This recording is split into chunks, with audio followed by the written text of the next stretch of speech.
Here's what's coming up in this episode of the Summit for Wellness podcast. I find, when I look at literature, we have to be very careful being so isolated, separated, reductionistic.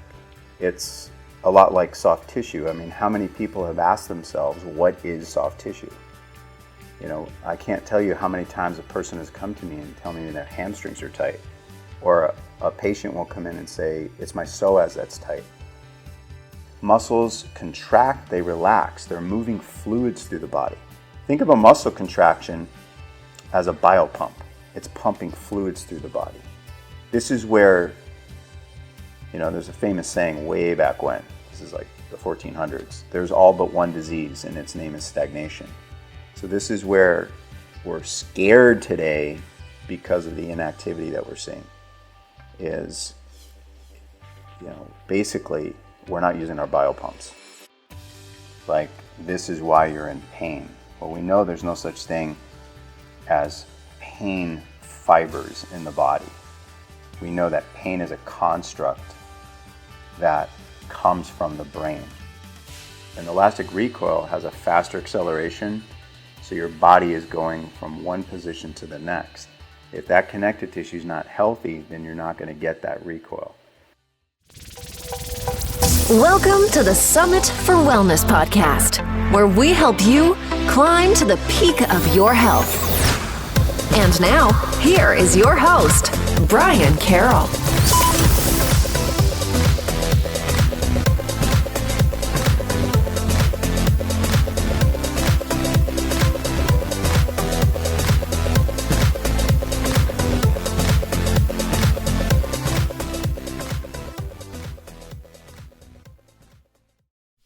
We are on our 12th episode of the Summit for Wellness podcast, and today we will have a very special guest for you guys.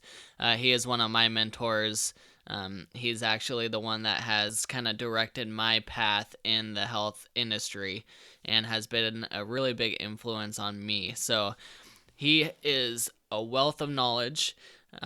He has studied so many different modalities within the health industry that it's hard to even keep up with it. And we'll go over his bio, which is like 20 minutes long, because he's done so many fascinating things in the health industry. So I'm really excited to bring him on for you guys, and we will be talking all about soft tissue health and the big importance of the soft tissue within the body and how we need to take really good care of the soft tissue. And what I've found in my own practice is that a lot of people don't take care of their soft tissue. They don't take the time to stretch. They don't take the time to properly support and feed the soft tissue what it needs in order to be healthy. And in the long run, it starts to lead to a lot of tightening and a lot of stiffness and just degeneration within the soft tissue complex. And so this is all stuff that we will be talking about together, and we'll dive into a little tiny bit about different nutrients that you could use or food that you can use to help support the soft tissue. And I'll have a link set up for you guys on the show notes that will have a 25% off option for some of the food products that you can get from Thrive Market, which is already at really close to wholesale pricing if you get a Thrive Market membership. And with the link, you'll get 25% off of the order. So if you try the program that he was talking about to support the soft tissue, then this will be a really good starter pack for you to help you in that program. And what we're going to do is, for all subscribers that subscribe to our newsletter on our website at summitforwellness.com, you will automatically be entered into a raffle for a free starter pack of the products for that health program. So if you go onto our website and sign up for our newsletter before May 25th, you will automatically be entered into the raffle, and the winner will be picked on May 26th. So go on to summitforwellness.com and sign up for the newsletter. So sit back and get ready for this wild ride that our guest today takes us on. He has so much information to share, and it's really in-depth information that you might not pick up on the first time. And this could very well be an episode that you come back to a couple times and just take little snippets from. So let's get to the show. Today we have a very special guest to our show. He has helped guide me in my pursuit of creating a functional health practice, has pushed me to think out of the box and to integrate various health fields in order to provide every person who walks into the clinic with the best possible care they can receive. He is one of the few people I know who is constantly learning new modalities within his practice, and he has done so much in his 25 plus years in the health field that I need to give him the respect of reading his entire bio. So here it is.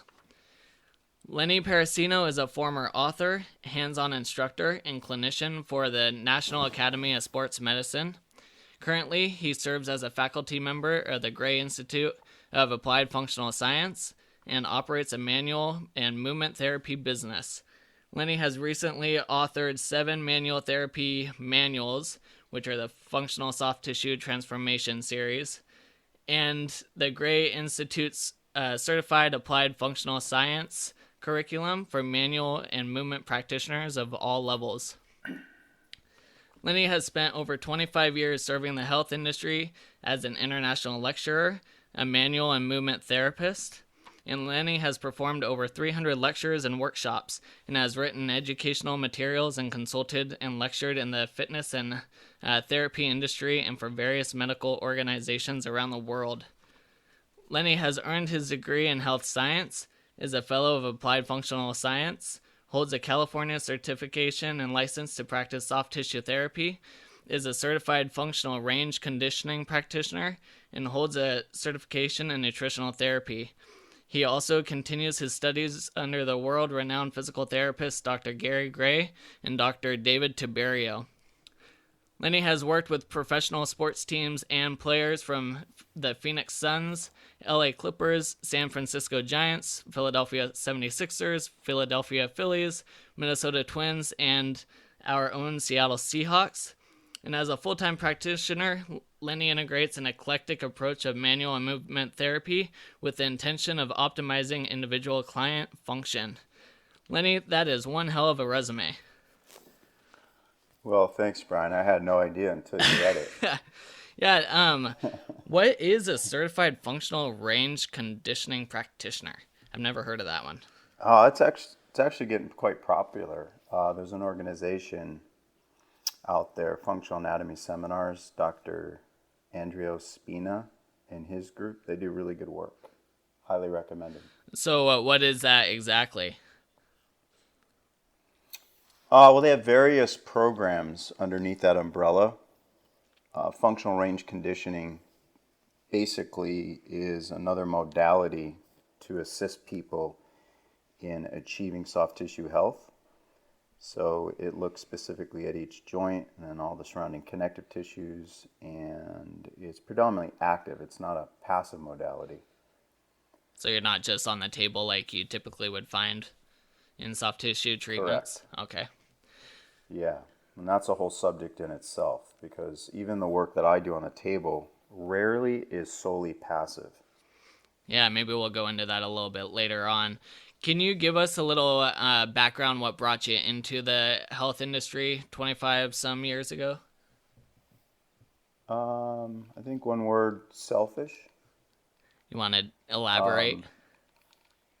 Yeah, I mean, as a kid, I was always impressed with shape.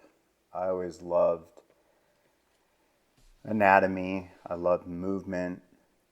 And I had this upbringing where we ate naturally, we moved a lot. I mean, I never was indoors, even in the wintertime. I grew up on the East Coast, even though now I live on the West Coast and have lived here on the West Coast now over 25 years. But my mom always cooked really healthy foods. She always encouraged sports, encouraged movement. And my stepfather at the time was really into math, trigonometry. He's an engineer, got me into a chess club at a very young age. And I think that's what developed me thinking for myself and thinking in terms of process, a series of actions directed towards a result, and wanting to know the why behind what I was doing. That really summarizes it. And that's what led me into wanting to know, like, what are we doing when we do soft tissue work? If you grab a foam roll, if you exercise, like, what are we doing?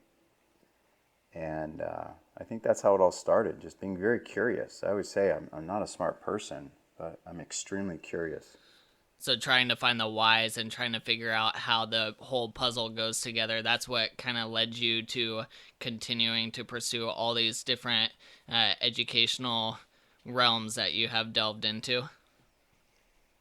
Yeah, and to this day, I find that if I'm not reading a book or taking a class or being very curious with each client, it's almost like my plant's not getting water.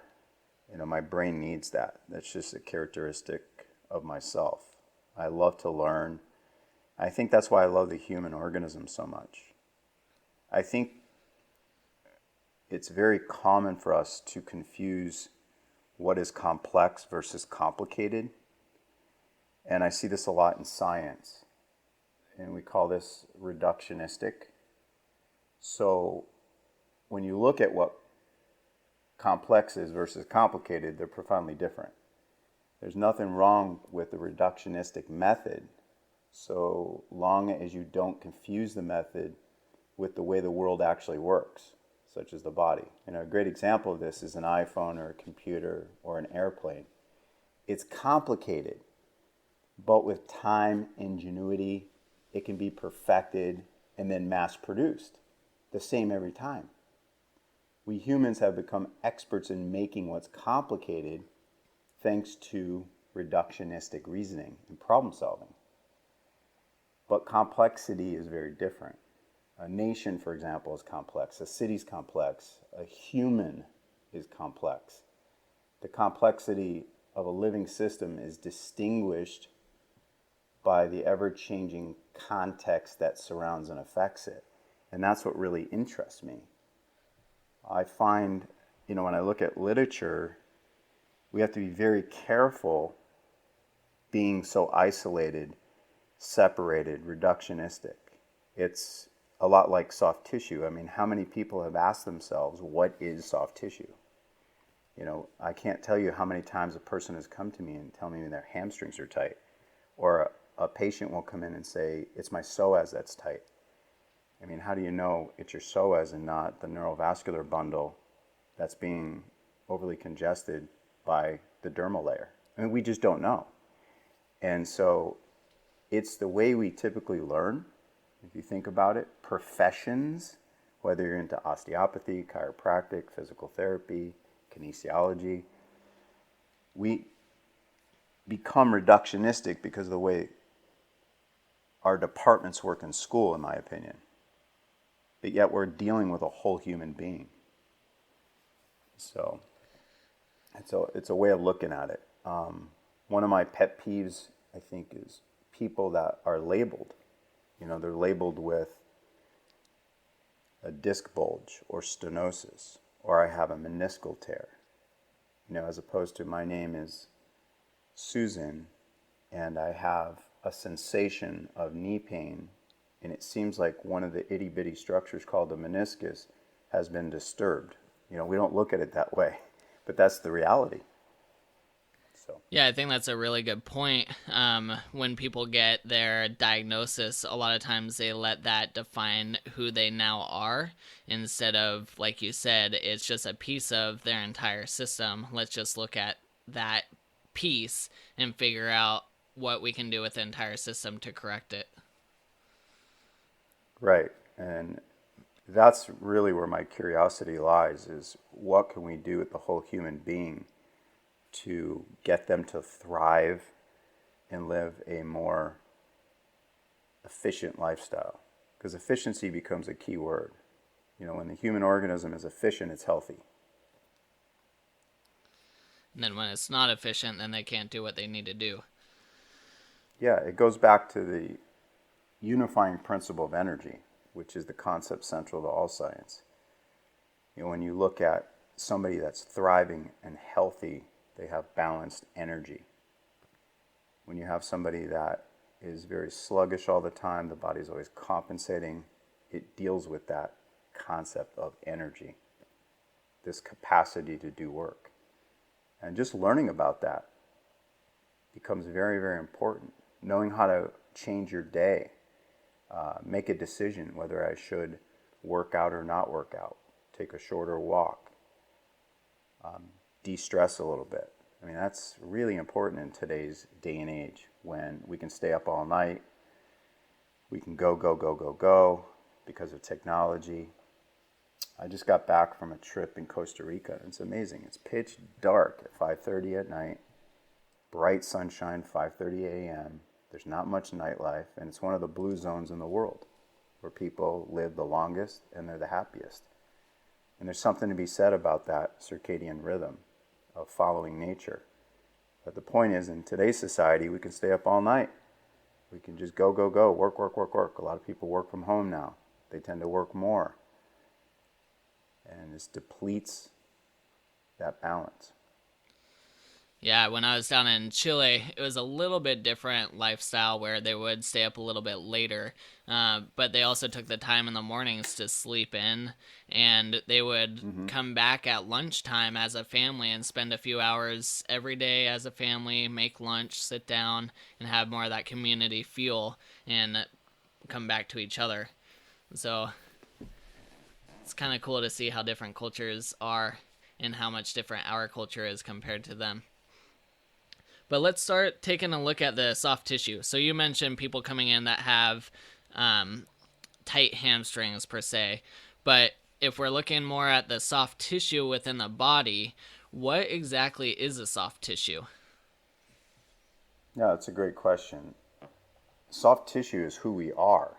When you look at it in reality, as opposed to the way the definitions are stated in the medical text. I will note, though, if I use the word fascia or connective tissue, the nomenclature is not universally agreed on. That's something that you'll see in the medical journals or the scientific journals. They're still working on a nomenclature that works with all professions. That's quite interesting. So if you said fascia to somebody that hasn't studied it in a while, or you go and pick up a Gray's Anatomy, it may say a chemically inert tissue, as opposed to what we now know about it. It's very much alive, and it's more than just a packaging material. This is very important, huge implications, because surgeons are starting to change procedure based on what we know about it today. So the way we define it is we're made up of a continuum of soft matter comprising tissue variations, all designed around natural principles of biological structure. So it's an anatomical continuum. So when you touch yourself, you're touching soft matter. Now, even the bone, some people will say it's soft matter because the raw material of tendon, ligament, fascia, you name it, is made up of the same raw material with different proportions. So that's the thing you have to walk away with. Bones, connective tissue, fascia, muscle, nerves, arteries are not separate tissues. They are specialties existing on a continuum with different densities and specific organizations. But like Dr. Vanderwall, who has a very interesting background, not only is he a medical doctor, he's an embryologist. I mean, the guy has like 5 PhDs. I mean, I'm exaggerating, but he crosses domains, so he's not just a medical doctor and an anatomist and embryologist. But he talks about tissues form and evolve together embryologically and throughout life as a continuum. And that's where stem cell research looks very promising. So instead of breaking everything down into its part, as I said earlier, the reductionistic mindset, we look at it on a continuum. You can't, and I've done quite a few dissections. Earlier in my career, we did them, your typical university where you have treated tissue. Now we have the opportunity, people that are interested, there's a laboratory in Arizona and one in Colorado that does fresh tissue dissections. So there's no chemical treatment at all, which means the bodies can be moved during the dissection. And you want to talk about a difference. It's basically like an autopsy. And what you start to realize is in order to see something in the body, you must destroy something else. And it's very humbling when the professor says, okay, I want you to go find this structure. And you're looking at it going, how do I find that structure? What you do is you go to the book and use the book as the guide to find it. So what you start to realize is what we call a tendon and a ligament is something that we created as humans to navigate. It's more like geography. It's not the reality. Like you just mentioned Chile. I've never been to Chile. So I don't have the rich three-dimensional detail that you have. So we have, all of us, a soft tissue continuum. What we call a bone and what we call skin are, again, specialties within a continuum. So I think you mentioned it before when we've talked about those fresh dissections and how every time that you've gone in, basically the tissues that you pull away are different portions of the body. So it's not just a hamstring or whatever that we typically would find. And one of the things I kind of took away from that was like when I went down to LA a few years ago, and you're driving through LA and all of a sudden there's no difference between the cities, but all of a sudden you're in a different city within California, and it's like there's another city, there's no fine line in between the cities. They're all just kind of connected, and I kind of took that the same as what opening up a fresh body like that would be like when you're looking at the tissues. Is that kind of what it's like? Yeah, I think that's a great analogy. Yeah, it's great. And you remember, we're kind of hostage to technology. So if you took an X-ray, a CAT scan, or an MRI of your knee, you would actually see 3 different pictures. Or how about they're doing a lot of sophisticated ultrasound imaging with different resolutions, and they're able to see things that the MRI cannot see. So a lot of people that I talk to, they get real caught up on what the MRI shows. Although it's very static, it's not dynamic. And that's a whole story in itself. We're trying to take a static analysis and now hypothesize dynamics. You see how that works? Like, this is why you're in pain. Well, we know there's no such thing as pain fibers in the body. We know that pain is a construct that comes from the brain. It's not that the damage isn't being organized in the body and the message being sent. That happens. We have these sensors that send the information to the brain. But ultimately, it's up to the brain to organize whether it's painful or not. But yet we'll go in, if it's knee pain, and we'll look at an MRI and say, well, that's why you're in pain. You can no longer, with any justification in science, say that with 100% accuracy. You know, that's been proven now. And so there's a shift for those who want to look it up today compared to what's called the Cartesian model of pain. The Cartesian model of pain is old school. So a lot's changing right now with respect to pain science. And it's fascinating because it deals with our soft tissue health. Obviously, aches and pains is a big thing. The etiology of myofascial pain is really unknown, but they're getting closer and closer to at least understanding a little bit about it, and therefore hopefully giving people better solutions that are not drug-driven. Because we're seeing, you can just turn on the news, we're seeing what opioids are doing and the various drugs to people. It's horrific. I think previously you also mentioned in those fresh dissections how you never found what we would call a tight hamstring. So could you talk a little bit more about that and where that tightness would be coming from? Yeah, what I meant by that is mechanically, you're not going to go through the different bodies and go, oh, wow, look at this one. This one's really short and this one's really long. You don't see that. I mean, you'll see different architectures, but you're just not going to see big changes right to left in the same body and even body to body. And so that brings up the question is, what is tight? Now, what is tightness? Because it's a real sensorial experience. You have to appreciate that. When a person comes into me and they say, yeah, this is really tight, I mean, that's real. That's their sensation, and we have to respect that. In fact, we want to really expose, well, what do you mean by that? Or do you have more descriptors? And, usually clients self-assess perfectly. But now physiologically, what is that? And oftentimes what it is inadequate blood flow.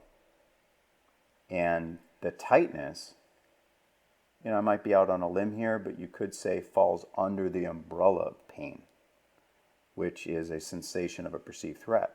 So if you think, and that's a simple definition of pain, a sensation of a perceived threat. So the brain is recognizing. So if I reach over, for example, and my hamstrings are tight, it's there to protect me. It's there to protect me. And we usually complain about that. Like, oh, I can't reach that far. My hamstrings are too tight. And if you keep forcing it, it gets louder. It's like the dog is barking louder and louder. Now, as a test, what you could do is say, okay, I'm not going to stretch anything. What I'm going to do is just put heat on it. Just put heat on it. Go take a hot shower, hot bath, whatever, and retest it. Or a great example is you wake up in the morning and test. Go right to the shower. Spend some time in the shower, change the temperature, and almost 99% of the time, you don't feel the same degree of tightness, and some people say I don't feel it at all. So it's not mechanically short, and now all of a sudden it became mechanically long. Now, here's the truth. We're not really stretching tissue. As much as we say we're going to do a stretch, and I know it's common terminology, but the truth is you're not unless you injure it. See, to stretch the tissue is to tear it. The collagenous fibers in the body are stronger than steel, and that's a histological fact. So what we're doing is we're putting tension into the body, and then we release that tension. And in that exchange comes physiological changes, sometimes for the better, and then sometimes it can actually piss the area off. And I'm sure you'll have listeners that go, oh yeah, I remember I stretched a little too much, and then it got pissed off. So that's an example. But there's a temperature factor to this, inadequate blood flow. So basically what you're doing with the temperature is changing the viscosity. So as we mentioned to your question, what is soft tissue? And I defined it for you as an anatomical continuum. However, let's not forget that humans are mostly what? Water. We're mostly fluid. Yeah, we're mostly fluid. So that is what's changing right now in science. What we believe is happening is there's a change in the fluid matrix, which now allows the collagen fibers to behave differently. And that would explain why you're tight. You get in the shower, temperature change, you put heat on it, however you want to do it, and you go, wow, it glides better. It's not as tight. So you've literally changed the viscosity. So think of it like honey now turned to water. That's what also explains if you sit for a long period of time and then you get up and you're tight. It's not that your hamstring mechanically got shorter all of a sudden. It doesn't work that way. It's behaving that way, but there's a difference. So this has been my quest and curiosity for a long time. Here's a great example.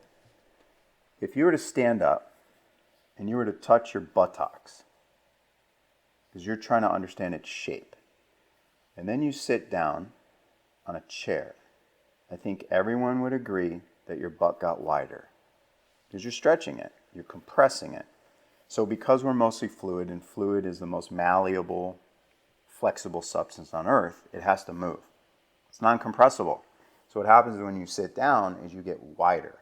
Okay, now let's just say you have a flight across the country. It's a 5-hour flight. When people get up off their chair, is their butt flat or does it go back into reshape? It goes back into reshape. So you stretched your buttocks for 5 hours and it didn't change shape. Then how can a 30, 60, 90-second stretch do it? It's impossible. Now here's what's interesting. If you measured your strength output before you got on that plane, your efficiency in changing direction. Call it a squat, a lunge, walking upstairs, whatever it is. And then you compared it to immediately getting off the chair in 5 hours, you would notice that you're weaker. Almost 100% of the time. Maybe not in children, but definitely in the adult. You're weaker. Your legs aren't as strong. Now, I would say that would happen even not on an airplane because there is an altitude and a pressure differential change. We all know our feet can swell. So let's take the same analogy and say it's just a chair at school or at work. You're weaker. What this is a fluid phenomenon. And they're likening it to a sponge. And this becomes really practical in a second here. If you have a sponge full of fluid and you compress down on it, the fluid seeps out. If you keep that pressure on, that sponge is going to start to dry out more and more and more. So what we're saying is, it's okay to sit. It's okay to have your head forward when you're texting. It's the time. That's the key. It's the time. What you want to do is intermittent breaks. So if you're out going for a walk, it's a good idea to stop the walk and break it up. We can change angles in the same position, or you can just change position, period. If you really want to give a rehydration to the tissue, just stop the walk, lie down for a second, lift your feet up. Could be only 30, 60 seconds, maybe a couple minutes, depending on how you feel, and then resume your walk. So that's a great example. And think of the sponge. That's what we teach clients. Think of the sponge. We want that sponge to pump. We want to compress, we want to release. We want to compress, we want to release. It's like a breath cycle, our heartbeat. And all of our tissues, really that's muscles, right? Muscles contract, they relax. They're moving fluids through the body. Think of a muscle contraction as a biopump. It's pumping fluids through the body. This is where, there's a famous saying way back when. This is like the 1400s. There's all but one disease, and its name is stagnation. So this is where we're scared today because of the inactivity that we're seeing. Is, basically we're not using our biopumps, and you're starting to see more and more tissue dysfunction. Because what happens when the acidity levels change in the fluid matrix? We have acidic sensory ion channels all over the body, and they now know that's what, like post-exercise soreness, they used to call it in school, delayed onset muscle soreness. And now they know it's not the muscle, it's actually the fascia or the connective tissue. And it has to do with hyaluronic acid. And so when those acidity levels change, this triggers the sensors, it goes to the brain, and the brain says, ouch. So here's a fact for you, it's kind of interesting. Isn't it true that anytime you have an ache and a pain, it forces you to move? True. Isn't that true? Like in the middle of the night, my shoulder. We complain about it, right? Like, it'll keep you up all night. It brings attention. Yes. But what it does is, it doesn't force you to meditate and melt into it. It forces you to fidget. That's the brain recognizing a deprivation of oxygen, blood flow, and it gets you to move. That's the key. And that's the one thing I teach everyone. It's like, you have to move an injury. If a doctor tells you not to move it, most often it's the legal system talking, not the fact of the organism. Did you catch that? Yep. Yeah, it's called Save Your Butt. Sue Happy Society. Yeah, that's just the way it is. I'm not saying they're wrong. I'm just, I'm going to move it. And if you're not taking anything to muffle authenticity, you're going to move it in a way that's healthy. That could be, hobbling. What did we do a long time ago when we sprained an ankle? We didn't die. We sprained our knee. We've been spraining our knee since our existence, right? We didn't die. We hobbled around. You had to stay alive. Exactly. And, the pain was there to protect us. That's the thing. We don't like pain, but man, it is a protector. So how does the sponge effect work into like the elastic recoil of tissues? Well, to have elastic recoil, which is the ultimate efficiency in movement. So when we watch sports and we go, whoa, did you see that? We see beautiful dancers. We see a beautiful walk. What we're seeing is what we call energy efficiency.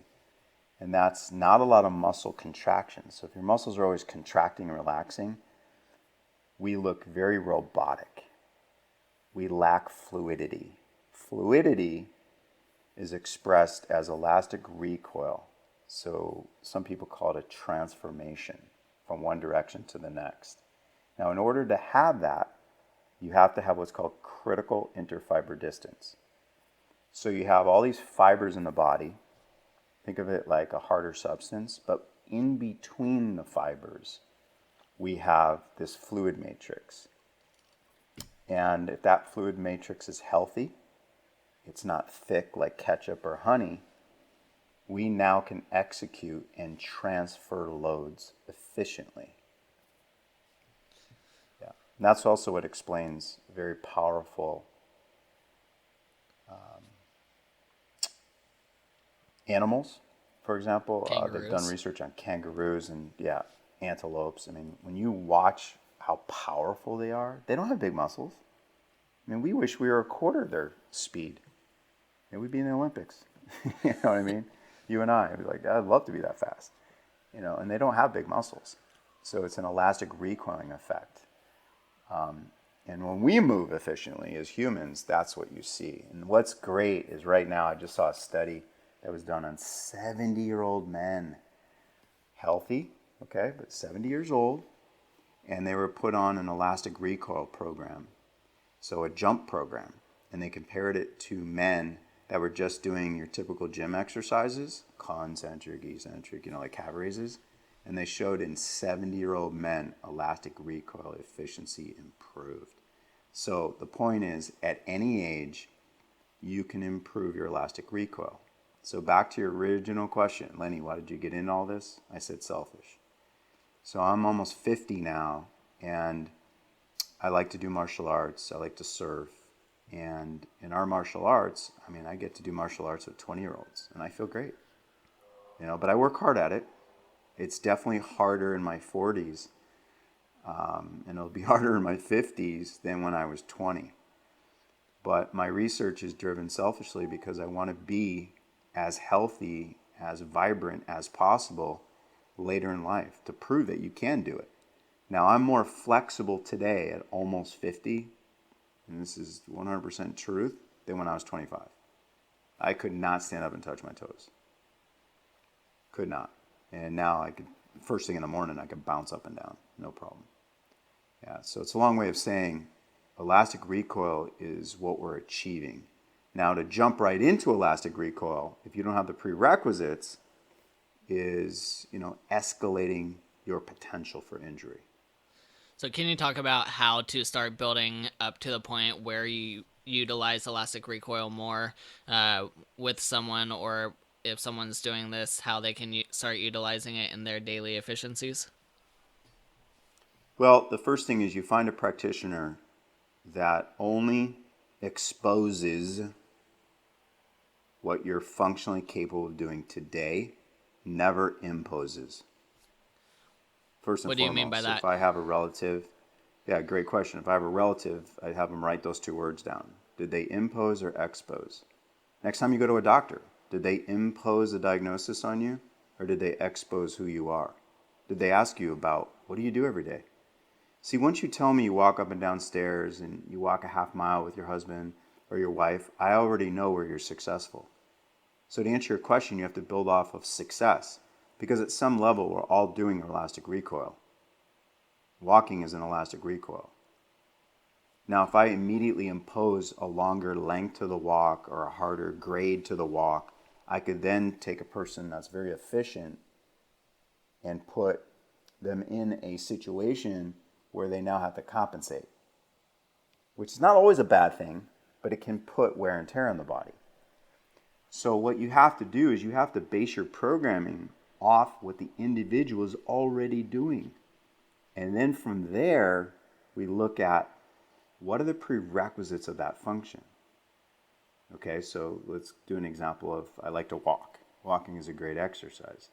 So we say, okay, what are the prerequisites to walk?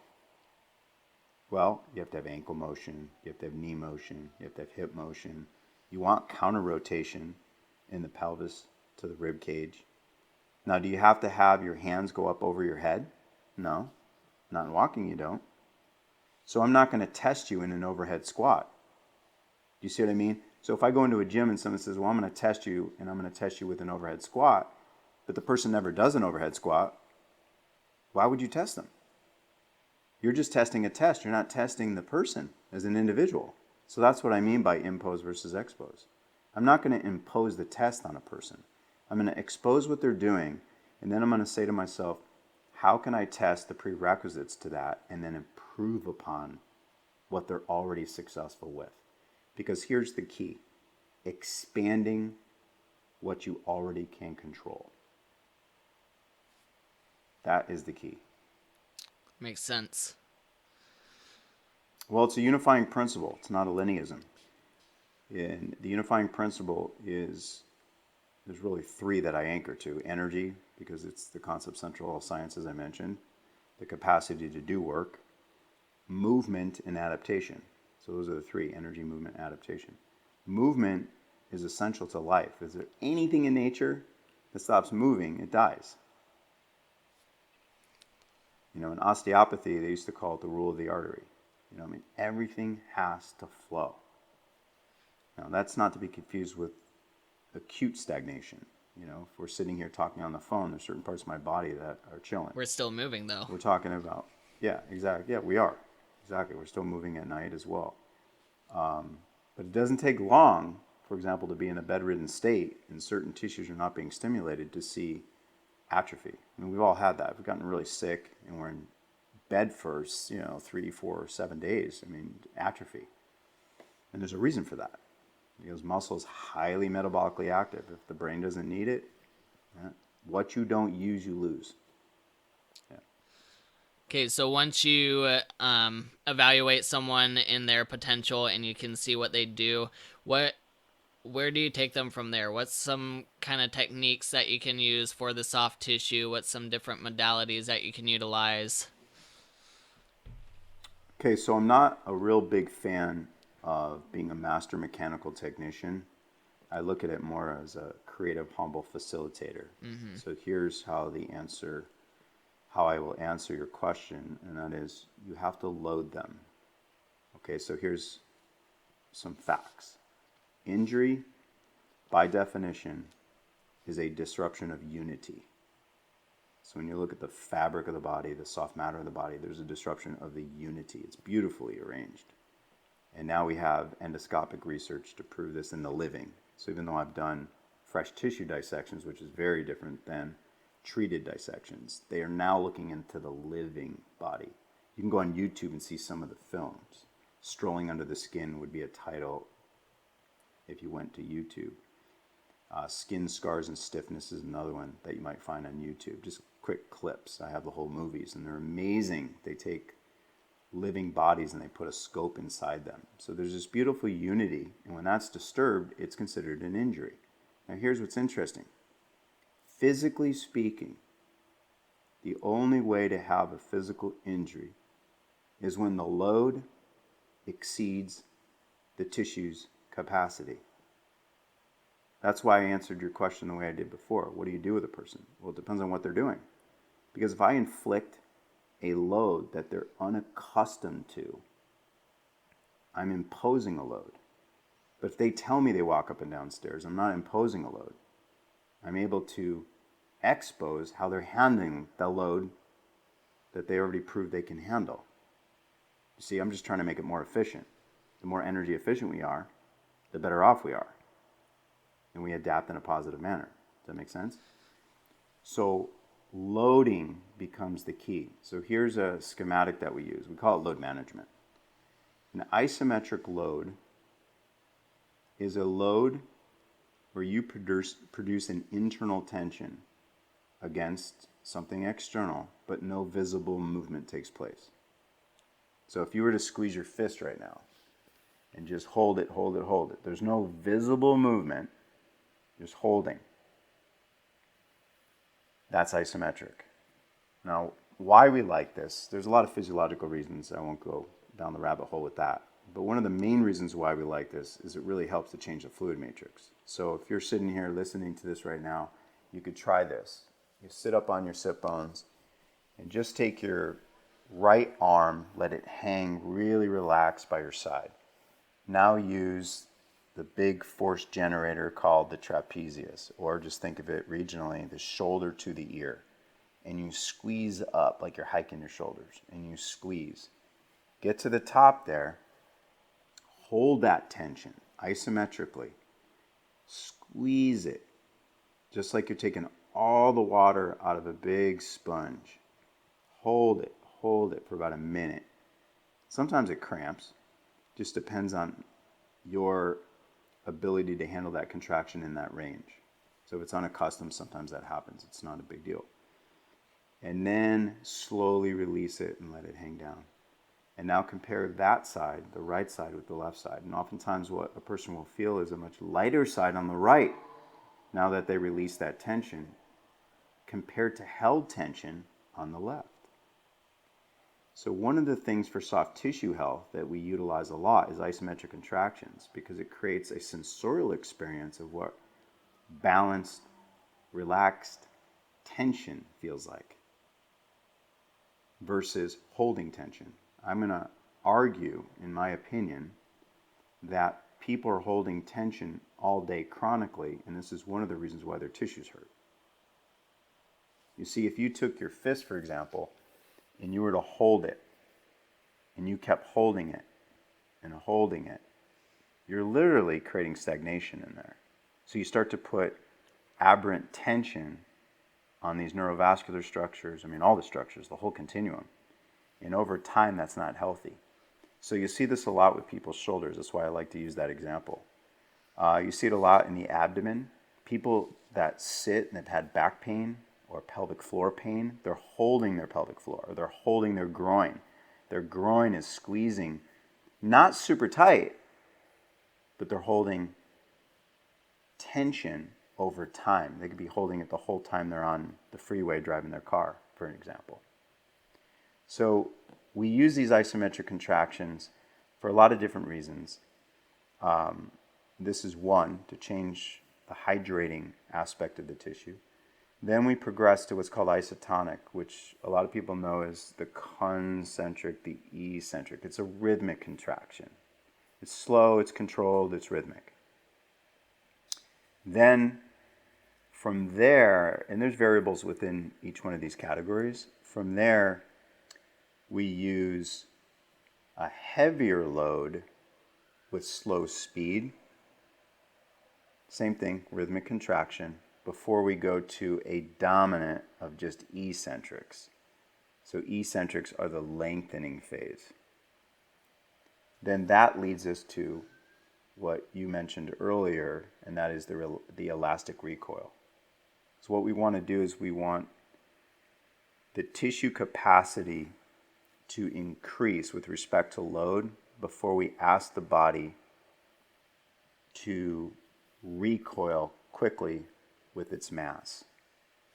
Remember, force is mass times acceleration. So an elastic recoil has a faster acceleration, so your body is going from one position to the next. If that connective tissue is not healthy, then you're not going to get that recoil. So following this load management logical progression allows us to really understand what a person's threshold is. And that's ultimately, we are looking, every time we work with somebody, at where is the person's threshold and how can I expand that threshold. Because once you expand the movement threshold, you give people a greater movement capacity, and that's really what life is about, to be able to do more as you get older. So when you're doing these movements, are you starting isolated and then working more globally to the entire body, or do you start more globally and work isolated, or does it matter? Yeah, that's a good question. That is a question that I have to ask myself, and it is relative. What's global for me might not be global for the next person, right? So global and local is something that we're always bouncing back and forth. It's going to depend on why they came in to see me.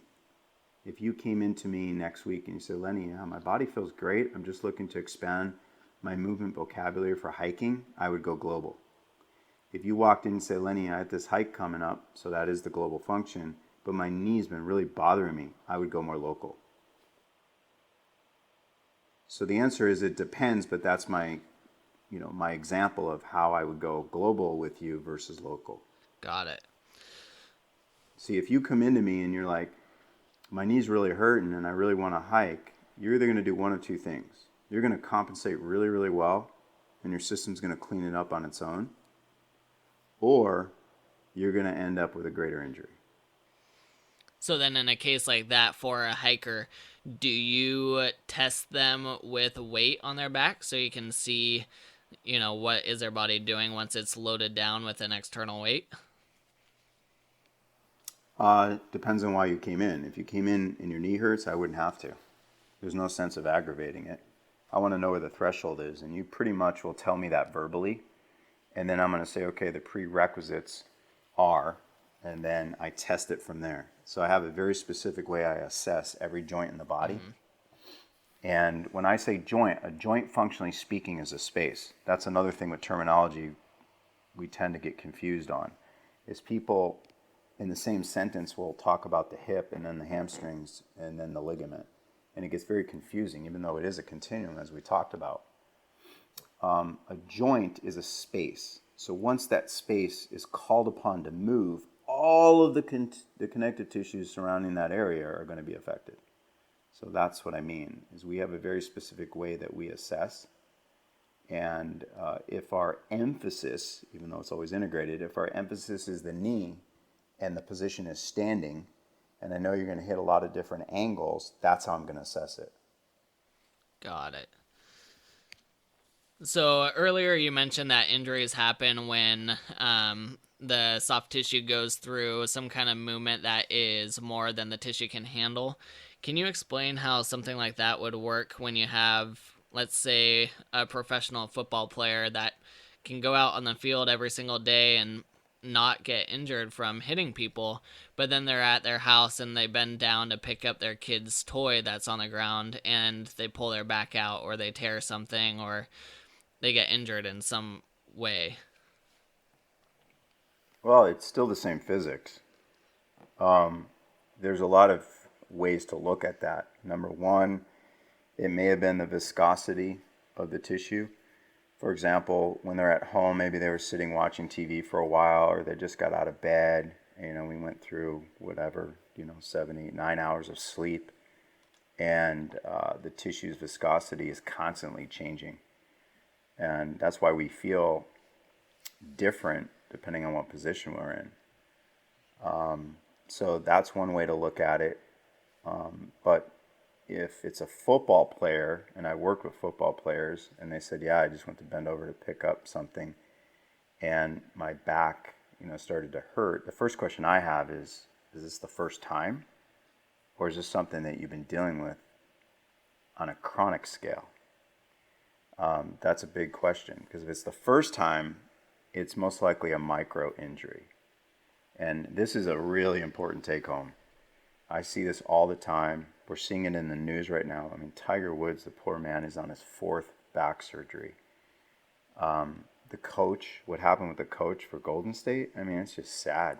It really is sad what's happening with him. And here's, in my line of, my colleagues and my line of work, what people are talking about is what we're doing is we're applying strategies, techniques, procedures that are designed for macro problems, but these problems are really micro.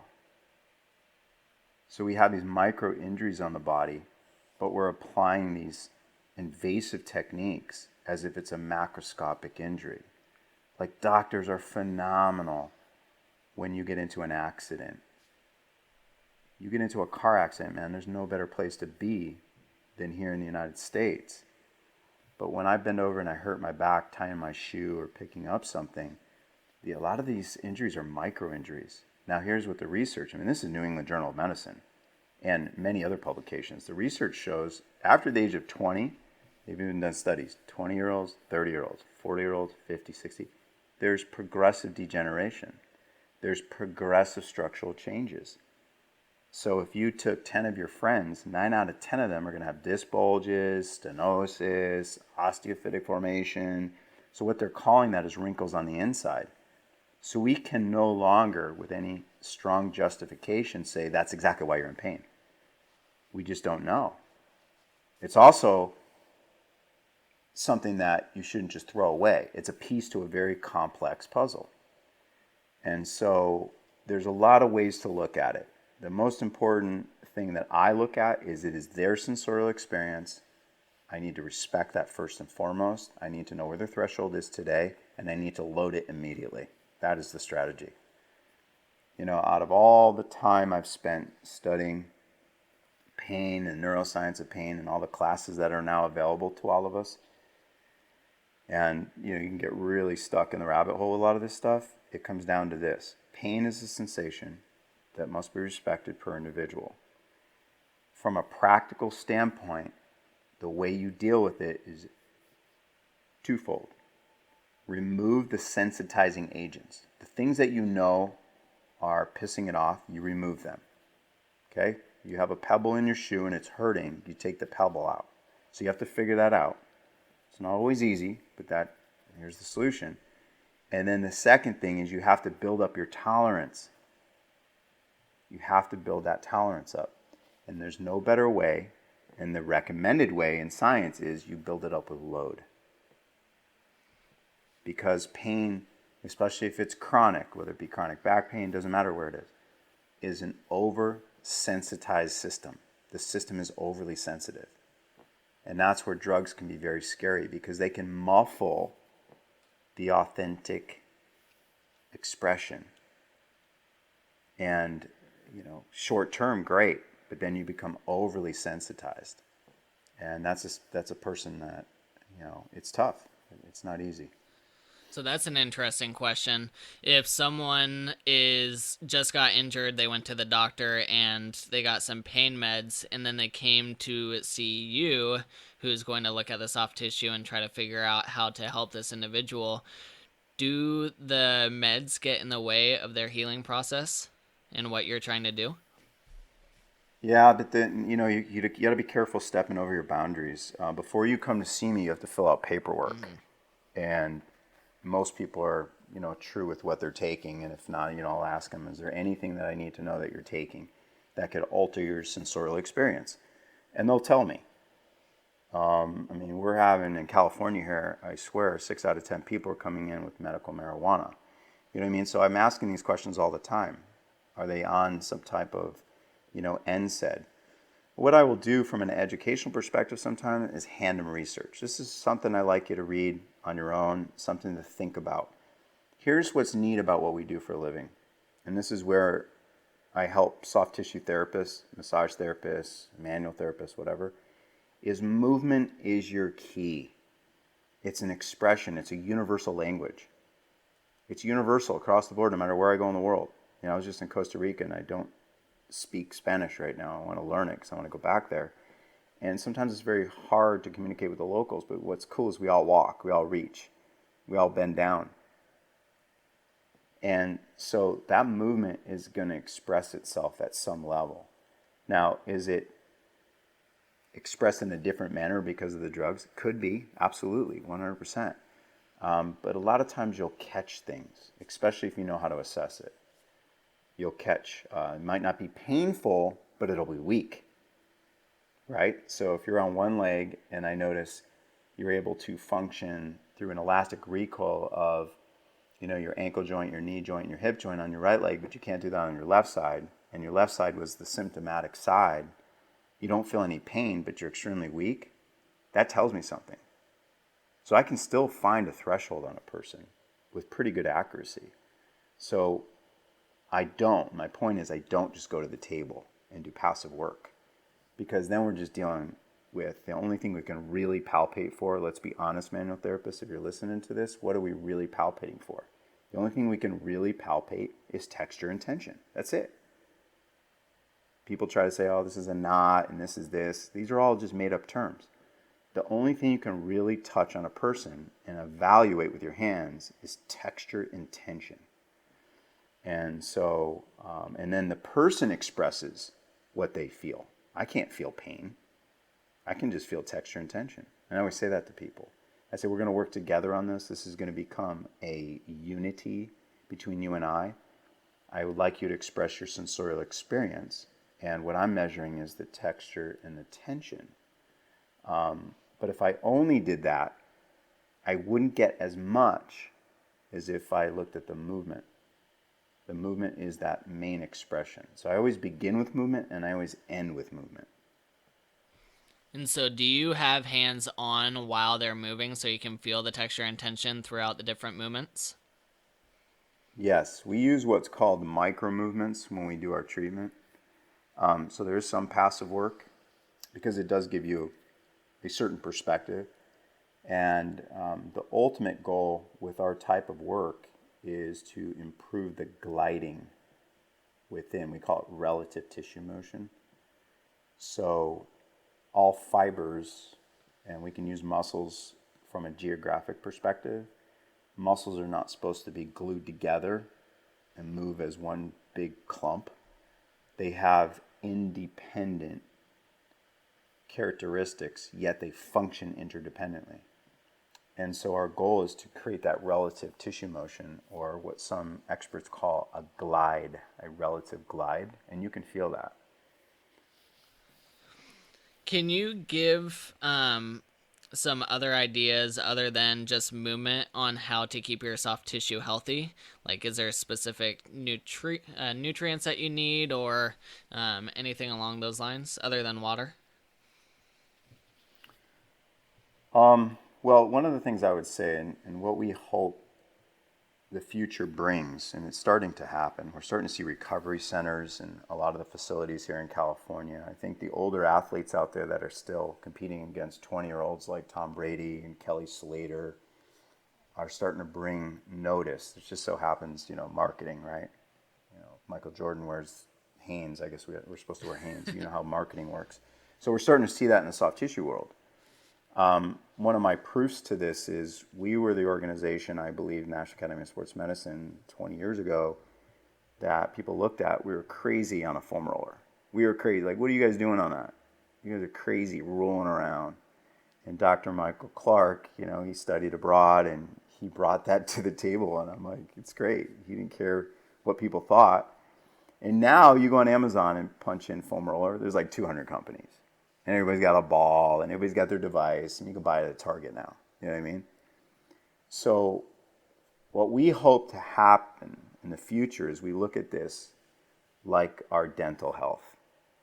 So we brush every day. Hopefully you floss every day, and hopefully it's multiple times a day. And then you're going to have to go to the dentist because they can do things that you can't do on your own. That's how I teach my clients. So one of the things I ask my clients to do is use a foam roller, but you don't roll up and down the body. You let that pressure sink into the tissue and you move very slowly, maybe an inch a minute, maybe even longer.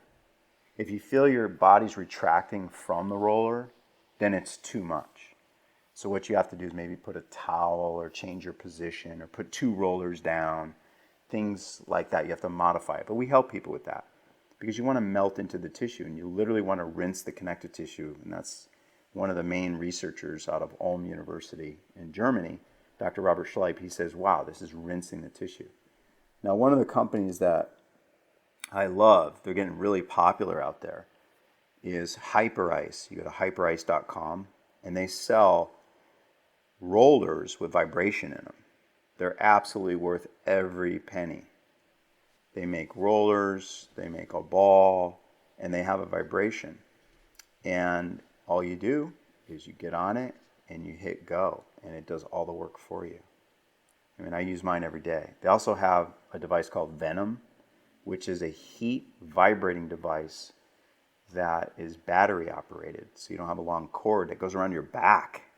And they're about to come out with wraps that go throughout the whole body. So a guy like you that's a mountaineer and you're out in the wilderness, you could charge this thing up. It's pretty cool. And you can have therapy while you're moving. So you could wrap the compression device on. You got vibration, heat, and you're moving. I mean, you That's can't really beat neat. it. So those are some of the mechanical ways to answer your question. From a chemistry end, yeah. I mean, if I have to give people advice, the first question I have for them is, how serious are you? And they go, I'm super serious. I go, are you willing to dedicate 30 days of your life? Yes. I'm sick of being in pain. I'm sick of being unhealthy and stiff all the time. Then buy the Whole 30 book and follow it to a T. Follow it to a T. Eat natural foods, the Whole 30, that's all it is, and tell me what happens. And man, I'll tell you, 80% of the time, people are like, I cannot believe it. I'm not stiff anymore. I can do the same exercise classes. I have a bunch of energy. I had no idea that little inflammatory, or that little histamine release I had in the morning was because of food. I had no idea. But you got to give it 30 days, right? And then as the program states, is you take those foods that are considered, we'll say, healthy, and you put them in one by one to see how your body reacts. See, I love that kind of authentic testing. What's the other way to do it? Go get a blood panel done. And now somebody's going to tell you what you should stay away from. I'm not saying that's the wrong way. I've done enough blood work on myself. It definitely is part of the picture. But there's no better way to do it than test it yourself. And man, what a difference. I mean, I know Brandy and I did it, and my background in nutrition. She comes from Pepperdine University with a nutrition degree. She's been studying it way deeper than I've ever studied it. And she's like, man, I thought we were eating really good. She did the Whole 30. She's just tightened up on everything. Not one piece of fake food, beverage came into her system. And now she's teaching the same exact classes. She's 48 years old, and she's like, I'm not stiff anymore. I can't believe it. So it's all these low-level things that are happening to our body. When I say low-level, it means they're not pathological. They're not going to show up at the doctor's office.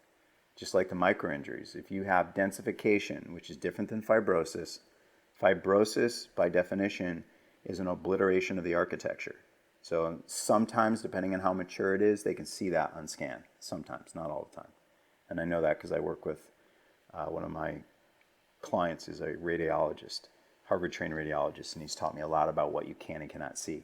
But densification, which is a real term in the medical field, is an increase in viscosity. You can't see that, but we know it happens, so it's micro.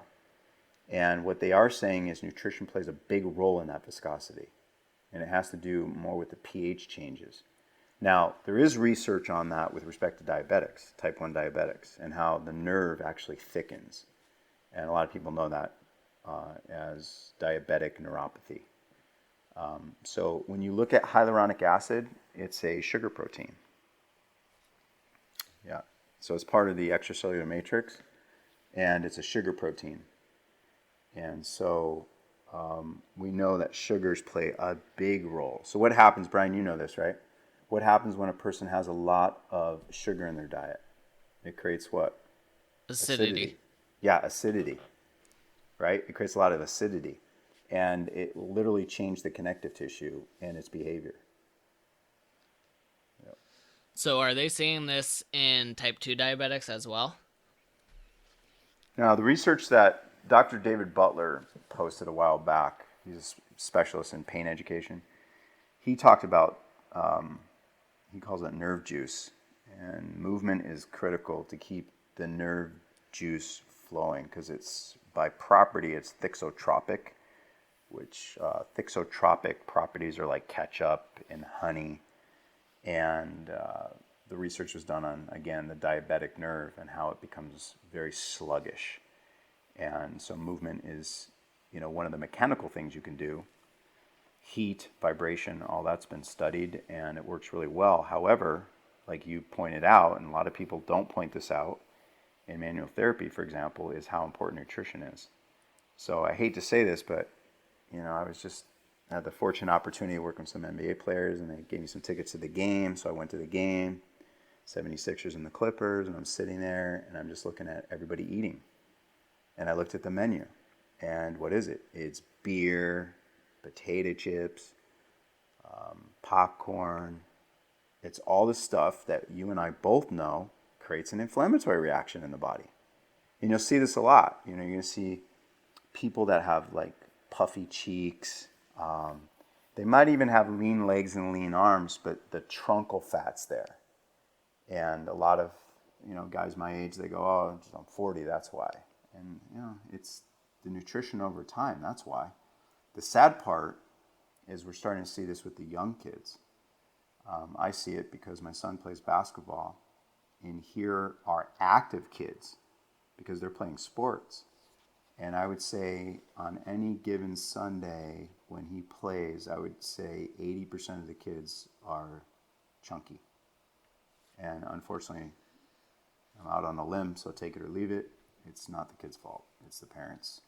Or it's the lack of our, universal education. Gatorade is not healthy for you. And if someone wants to argue that, I'll gladly argue it. And I always say to people, if you think it's healthy, can you explain every ingredient in Gatorade and explain to me how that's going to help the organism thrive? I mean, come on, man.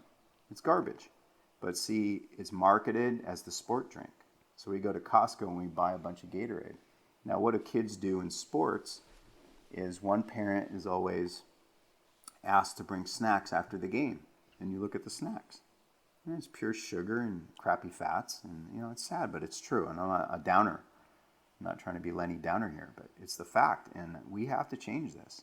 And that's one of the, the selfish things I said earlier is, I want to be a man in my 50s and 60s that is lean, flexible, healthy, and I can run around with kids, to show to them, lead by example. Show them that, this can be done if you have a little bit of dedication to wanting to be healthy. I coach a lot of wrestling to the various schools around my area, and I've noticed the same situation going on as about 75-80% of the kids are chunky, and it's a lot different than I remember growing up. Oh, when I was growing up, the only time you saw a chunky kid was in a metabolic disorder. It was really rare, very rare. Now it's too common. Way too common. It's sad. So we are almost out of time. If you got stuck in an elevator with someone and you had 30 seconds to teach them about soft tissue, what would you want to teach them in that 30 seconds? Motion is lotion. Just move your body. I mean, seriously. Don't follow a protocol. Just move your body. Awesome. Sweet and simple. I can't say it any simpler than that, man. You have to move the body. I was sitting here for an hour with you, and I'm moving my knees, I move my back. I sit on what's called a dyna disc or a sit disc. Mm-hmm. So you can buy one on Amazon for like $30. I'm always moving my pelvis. My back never sits still. Some lady on the airplane on the way to Costa Rica, she's like, "What's that on your back?" It's kind of like taking a tennis ball, putting it in a sock, tying a knot, and then put a tennis ball in the sock and tie a knot. So you have like two balls kind of strung together. Or there's this device. You can do that as well. But I put it on my back and I roll up and down my back 5 hours on the flight, unless I fall asleep. And I move the pressure. I move the balls around. So it puts, again, the sponge analogy. So that's a way, we call that passive movement. Even though actively I can move it up and down, but if I want to rest a little bit and just press into it, we call that passive movement. So, yeah, you just have to keep the tissues moving. They're meant to move. How well do you feel coming off of the airplane when you do that? Because I know when I fly... Oh, night and day. Completely different. Night and day difference. Yeah, night and day difference. Okay, Lenny, where can people find you on the internet? Well, I post strictly education, not family pictures or anything like that. I have an Instagram account, Facebook, and Twitter. My Instagram is soft_tissue_therapy. And then Facebook is soft tissue integration. Soft tissue integration. And then my Twitter is @FXN therapy. So function therapy. So @FXN therapy. So yeah, oftentimes I'll post just tidbits that I find to help people become more aware of our bodies and movement and soft tissue health. It's directed, I would say, 80% is directed towards the professional, but a lot of my clients follow it, and there's always something, you can glean from it, I'm sure. Now I have all those links in the show notes so that people can find you on all those social media platforms. You also have a website. It's softtissueintegration.com, correct? Yeah, softtissueintegration.com. It seems like you change your website name every year. Yeah, well, we moved to, I was over at AIM Sports Medicine for a while, and we moved to our own office, my wife and I. And so, yeah. Well, thank you, Lenny, for coming on. This was definitely a treat for everybody, including myself. You have so much knowledge. I could pick your brain for hours, but I think you would get tired of me. So, thanks for coming on. We would love to have you again sometime in the future. Oh, my pleasure, Brian. And I always love looking at your Instagram. Jealous. You're out and about in wilderness and nature, and I like the same thing, but I tend to be more ocean and warmer climate. I was just in the jungle. So no, I really appreciate you taking the time and inviting me on, and any little piece that I can share to help people function and feel comfortable in their own skin, I'm always happy to do. Yeah, it's funny you mentioned the climate because it was 70 here last week, and I was melting. It was way past my threshold. Yeah, I can imagine. I'm used to the snow. Okay, if you want to find out more about Lenny Parracino, go to softtissueintegration.com. All his social channels are also on the show notes, so you can follow him on Facebook, Instagram, or Twitter. Don't you also have a YouTube channel, Lenny? Yeah, I haven't posted on there in a long time. But yeah, there's one on there with some different exercises and things like that. Yeah. Well, you can take a look at some of the videos that Lenny has on the YouTube channel as well. If you enjoyed this episode of the Summit for Wellness podcast, please go and subscribe on whatever podcast app that you are listening to. And if you are listening on iTunes, please give us a rating and a review so that other people can find the show. And we will see everybody next time.